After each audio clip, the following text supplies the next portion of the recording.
당정의 검찰개혁 추진에 속도를 내기로 했습니다. 검찰의 직접수사 부서 추가 축소 등 법무부가 제시한 검찰개혁 추진안을 연내 마무리하기로 했는데요. 국회 취재기자 연결해서 자세한 내용 들어보도록 하겠습니다.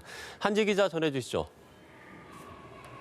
네, 조국 전 법무부 장관이 사퇴한 지 한 달 만에 검찰에 소환된 날, 민주당은 법무부와 함께 검찰개혁 추진 상황을 점검하는 당정 회의를 열고 검찰개혁에 대한 강한 의지를 다시 피력했습니다.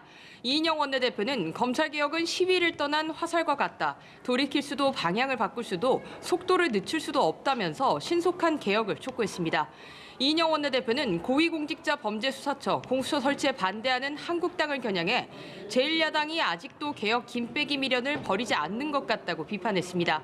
당 검찰개혁특위 공동위원장인 박주민 의원은 법무부의 탈검찰화가 신속히 진행돼야 한다며 투명하고 공정한 사건 배당 기준 수립, 검찰의 직접 수사 축소, 대검찰청의 정보 수집 기능 폐지, 검찰 내부 이의제기권 강화도 이루어져야 한다고 주문했습니다. 법무부 장관 직무를 대행하는 김우수 차관은 올해 안에 검찰의 직접 수사 부서를 추가로 축소하는 직제 개편을 단행하겠다고 밝혔는데요. 이로 인해 생겨나는 검찰 수사력은 형사 공판부로 돌아갈 것으로 보입니다. 네, 그런가 하면 한국당은 정부가 북한 주민 2명을 지난 7일 판문점을 통해서 북한으로 추방한 사건에 대해서 화력을 집중하고 있다고요? 네, 그렇습니다. 한국당은 북한 주민 송환 관련 논란에 화력을 집중하며 이 문제를 낱낱이 파헤치겠다고 예고했습니다. 북한 주민들이 귀순 의사를 밝혔지만 정부가 이들을 강제 북송했고 이러한 사실을 숨기려고 국회에서 거짓말을 했다는 것이 한국당의 주장입니다.